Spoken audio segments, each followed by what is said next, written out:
Brought to you by V Guard. म्हणजे हे आजपर्यंत संघटनाच्या उमेदवाराला राजकीय पक्ष पाठिंबा द्यायचे, पण यावेळेस प्रथमच राजकीय पक्ष स्वतः उतरलेले आहे. हा इथला एक विरोधाभास आहे. आणि गंमत म्हणजे यांनी जे उमेदवार दिलेत ना त्याच्यातला कोणी शिक्षक नाहीये, शिक्षक कार्यकर्ता नाहीये, शिक्षक चळवळीशी त्याचा कुठला संबंध नाहीये, त्यांनी कधी खडू हातात धरलेला नाहीये, काहीच माहिती नाहीये.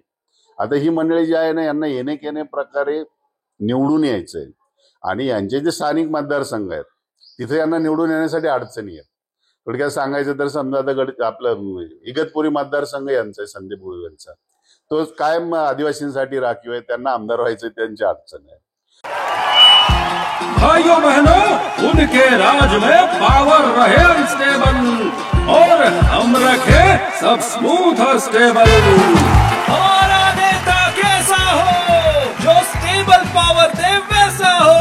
अब की बार वी गार्ड एसी स्टेबलाइजर का चमत्कार. किशोर दराडेंचे पुतळे कुणाल दराडे त्यांना तिथं येवल्यामध्ये आमदार व्हायचंय म्हणून यांना परत इथंच थांबायचंय. दुसरे जे आहेत हे कोल्हे कोपरगाव कारखान्याचे चेअरमन आहेत बघा, यांनी तर नुकतीच तिशी पार केलेली आहे. यांना आता आमदार व्हायचंय, त्यांना त्यांच्या मातोश्रीचा क्लेम तिथं कायम ठेवायचा आहे. म्हणजे येणे प्रकारे कसल्याही परिस्थितीत आमदार व्हायचंय आणि त्याच्यासाठी जे राजकारणात चाललेलं असतं ना, साम दाम दंडभेद काय जे वाटेल ते करायचं. त्या फॉर्म जे भरले ना आमचे उमेदवारी अर्ज तुम्ही पाहिलेला असेल की त्याच्यामध्ये नाम साधर्म्याचे माणसं त्यांनी आणले, मग त्यांनी माघार घ्यावी म्हणून या आमदाराचे त्यांचे तिथं मारामार आहे अगदी. हे सगळं मीडियावरती आलंय. बरं, त्याचा अर्ज मागं घेण्यासाठी अगदी गृह खात्याची यंत्रणा काम करते. हे आमच्या मंडळीनं सगळं नवीन आहे बघा. याच्यामध्ये आमच्या प्रश्नांचा, शिक्षकांच्या चळवळीचा, शिक्षक चळवळ संपत चालली आहे, शिक्षकांचे प्रश्न दिवसेंदिवस वाढत चाललेत. उनका बैकअप सिर्फ कल तक और हमारा चांद तक.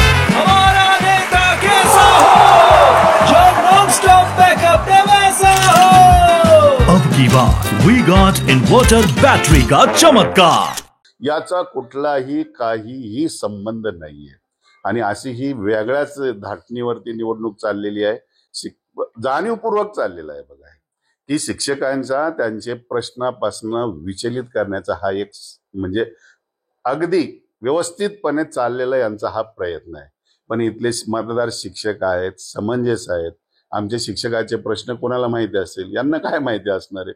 हे संस्था चालक मंडळी एकतर आमचे प्रश्न जे असतात ते संस्था चालकांशी आणि शिक्षकांशी निगडीत, आपलं सरकारशी निगडीत असतात.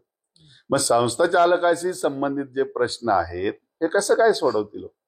मात्र काल ज्या वेळेला बातम्या आल्या की विवेक कोल्हे यांना TDF पाठिंबा दिला, कुठेतरी TDF मध्ये फूट पडली का, नेमकं काय? नाही जे आता TDF का लावतात प्रत्येक जण इथे, TDFची या मतदारसंघामध्ये पाळमुळं रुजलेली आहे. ज्या 6 निवडणुका झाल्यात ना, मागचा अपवाद वगळता 5 निवडणुका TDFच्याच उमेदवाराने जिंकलेल्या आहेत. आणि मग आता ही जी मंडळी उतरली ना आणि ज्यावेळेस फिरायला लागली त्यावेळेस त्यांच्या लक्षात आलं, अरे हे TDF काहीतरी वेगळंच यार. त्यांना TDF पण माहित नव्हतं काही ना याच्यातलं, ते PDFच म्हणत होते. आणि मग त्यांच्या लक्षात आलं, अरे हे TDF काय आहे. मग त्यांच्या संस्थेतली जी लोक आहेत, त्यांच्या संबंधितले जे कर्मचारी आहेत, त्यांच्यावरती दबाव आणून त्यांनी तो प्रयत्न केला. पण त्यांना कोणी TDF समजलं नाही. शेवटी गुळवेंनी शिवसेनेची उमेदवारी केली, दराडेंनी पण शिवसेना शिंदे यांची उमेदवारी केलेली आहे.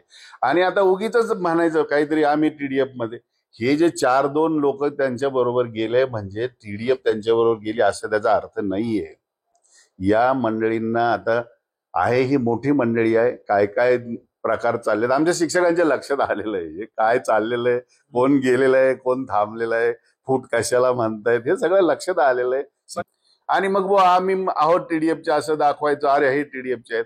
पण TDF आजपर्यंत पुरोगामी विचाराची संघटना असलेली भाजपाच्या जे संबंधित आहे उमेदवार, किती नाही म्हटलं तर विवेक कोल्हे कोण आहे, त्यांच्या मातोश्री भाजपाच्या आजही राज्यकारिणीवरती सदस्य काहीतरी पदाधिकारी आहेत.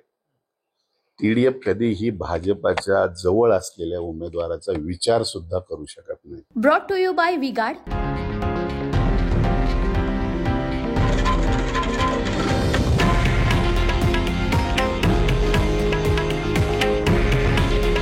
हे आहे देशातील नंबर 1 न्यूज नेटवर्क आणि आपण पाहत आहात TV9 मराठी. काळजी तुमची, हित महाराष्ट्राचं.